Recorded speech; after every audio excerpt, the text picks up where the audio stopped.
we have here is a freon leak on the evaporator, and it's about the size of 4 pounds per year. This is a new system that I put in,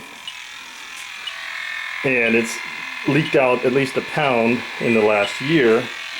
So I wanted to show the difference on the SRL8 and then on the NAVAC NML1, which they use the same sensor but they work differently. So the NAVAC's a little more stable. Now, to eliminate moisture, I ran the fan for 20 minutes to dry the coil out, because these leak detectors are really moisture sensitive. I can just breathe on it. And that's the way to check that your sensor is good. It's very sensitive to the breath. I mute this other one here. Okay, so this is on the NAVAC. I scan the coil, and I get like a 2-bar hit right around on that area. So it's not a huge hit on it. And then on the back side I don't get anything.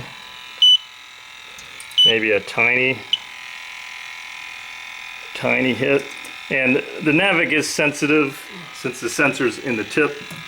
If you knock it around, it'll start going off. So if you want to check for nuisance, just leak check things that you know are not leaking. Like I know this wall is not leaking, and you can see, make sure your leak detector is not squirrely. Like I know this filter is not leaking. And I know the top of this evaporator I wasn't getting any hits.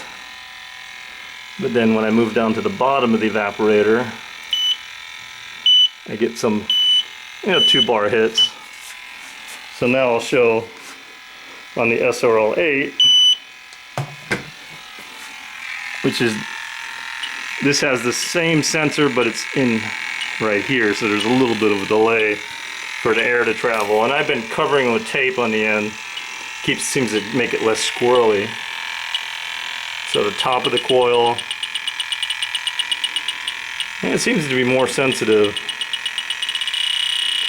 And so I get a full hit where the leak is, which is somewhere in the tubes. This brand only warranties for 1 year, so I'm glad to pick this leak up while the coil's still under warranty. But the SRL8 is squirrely on everything. Chemicals. I'm leak checking this filter. Grass, because of the humidity in grass, it does go crazy around grass. Leak check this oil bottle. Leak check the wall. SRL8's doing pretty good now.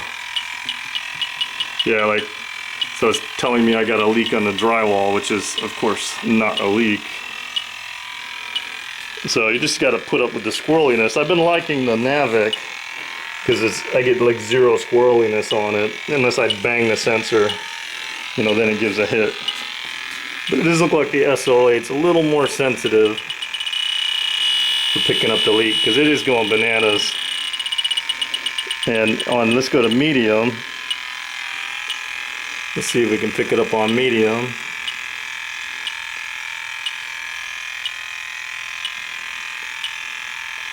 So it misses the leak on medium, just like the NAVAC misses the leak on medium too. I never use medium, I just use high. So now it's the next day. I swapped out the evaporator coil here, and then leak is mysteriously gone. I also ran it for about an hour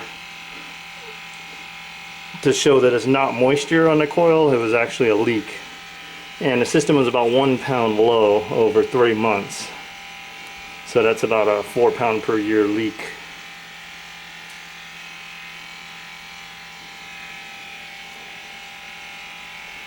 So I like in this one, it's just quiet. You don't get many false hits at all.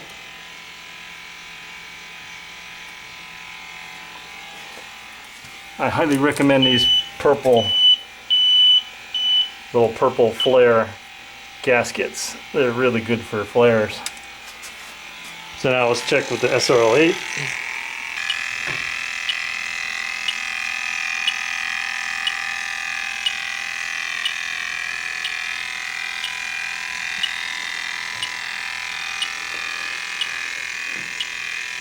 Leak is mysteriously gone.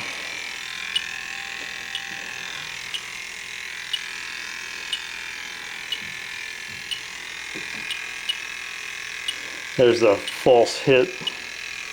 You heard that little ticking.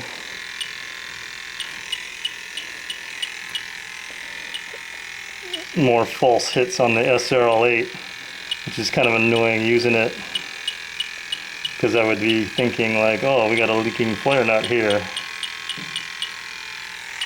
But if I check this corner, see how that corner, there's definitely not a Freon leak there.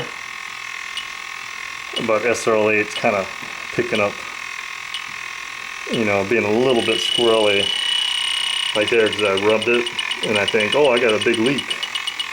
But it's just a false. Hey, it's kind of annoying. If you deal with it, SRL8 is probably a little bit more sensitive than the NAVAC, and but I've been liking the NAVAC because I really don't care if the leak is super tiny. I can always pull out the SRL8. But 3 pounds a year, that's a decent leak. Hope you like watching the video. Thanks for watching.